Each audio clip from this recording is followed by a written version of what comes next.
Bizim bu işe girişimizle birlikte yani altın durmadan arttı. Yani dolayısıyla kişiler artık altına yöneldi. Yani halk tamamıyla inşaat sektörünü bırakıp, özellikle inşaat sektörünü bırakıp ve diğer sektörleri bırakıp tamamıyla altına yöneldiler. Bu altın sektörü artışıyla birlikte dediğim gibi insanlar buna yönelince altın habire arz talep. Yani ne kadar talep olunca o kadar fiyatlar yükselmeye başladı. Yani insanlar talep ettikçe bu fiyat durmadı ve bu duracağı da benzemiyor. Dolayısıyla bir sebep budur.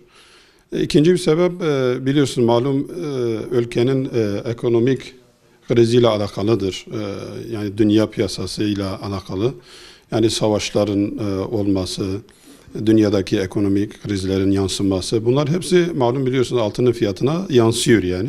Dolayısıyla hani bir öngörüde bulunmamız da mümkün değil. Hani nerede duracak, ne zaman duracak, bunu da biz bir şey söyleyemeyiz açıkçası. Yalnız bu bir gerçekliktir. Altın bir fiyatı buldu mu ne kadar geriye gelse de illa tekrardan o fiyatı bulacaktır. Ve uzmanların görüşü de zaten budur. Hani dönem sonuna kadar, yıl sonuna kadar altının 4'ü bulacağını, hatta 4,5'ı geçeceğini öngörüyorlar.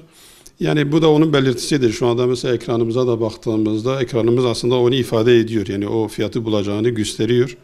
Yani biz burada halkımıza tavsiyemiz, vatandaşımız yatırımını doğru yapsın, altına yapsın. Çünkü altın her zaman kazandırır, uzun vadede kazandırır. Yani tavsiyemiz budur. Yani kısa vadeli açıkçası biz altını kısa vade olarak tavsiye etmiyoruz. Yani uzun vadeli bir şeydir altın. Yani dolayısıyla yatırımlar buna göre yapılması lazım. Kısa vadeli ise daha olumlu, daha kısa vadede kar edeceği işlere yönelirse daha doğru olacaktır. Fakat uzun vadede eğer bir şeyler düşünüyorsa, yatırım düşünüyorlarsa bu altın en doğru limandır yani diyoruz.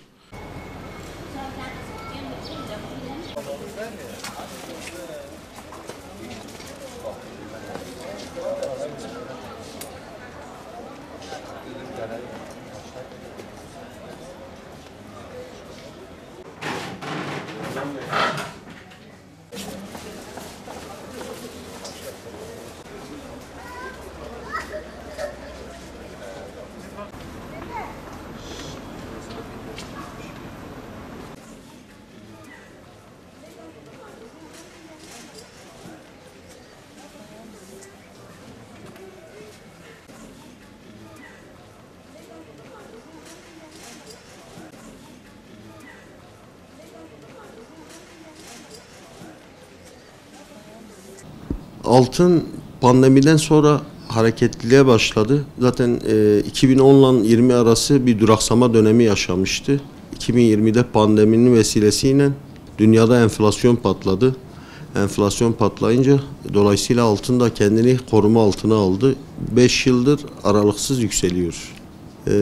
Dolar 20-25 yıl önce 1500 lirayken şu an 35 lira. 20 kat birim yapmış, altın 200 kat birim yaptı ve gelecekte de yapacaktır. Hem dünyadaki konjektür, enflasyon, savaşlar hepsi altını destekliyor. Yani fiziki olarak elde tutulabilen bir tek değerli metaldir. Dolardır, dövizdir, bunlar hepsi sonuçta kağıttır yani. Birilerine bağlıdır. Altın hiç kimseye bağlı değil. Bakın mesela şu an kilosu 90 bin dolar. Geçen sene 60 bin dolardı. Bu yıl 90 bin dolar. Yakın gelecekte kademeli olarak 200 bin, 300 bin hatta 500 bin doları biz göreceğiz yani. Çünkü Amerika'da sınırsız kağıt para basıyor. Bunun karşılığı yoktur yani. Hiçbir karşılığı yok. Normalde altın karşılığında parayı basması gerekiyor. 1972'den beri bu kuralı tanımıyor. Ezip geçmiş. Kağıttır, yani onun bir karşılığı yoktur.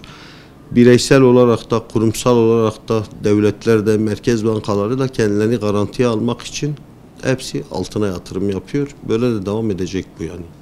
Enflasyona bağlıyoruz. Aşırı kağıt para basmaya bağlıyoruz. Ne kadar çok para basılırsa altın o kadar kendini koruma.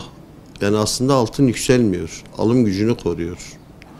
Ha bugün geçmişte mesela sen 10 gram altınla hayatını idame ettirirken bugün de 10 gram olması gerekiyor o altınla hayatını idame ettirmen için.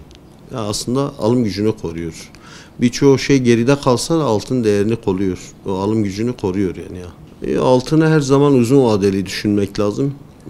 Hatta karşılığında bir arsa, bir araba veya bir ev olmazsa hiç kesinlikle satmasınlar. Yani keyfi satışlar yapmasınlar. Ama bir ev alabilir, bir arsa alabilir.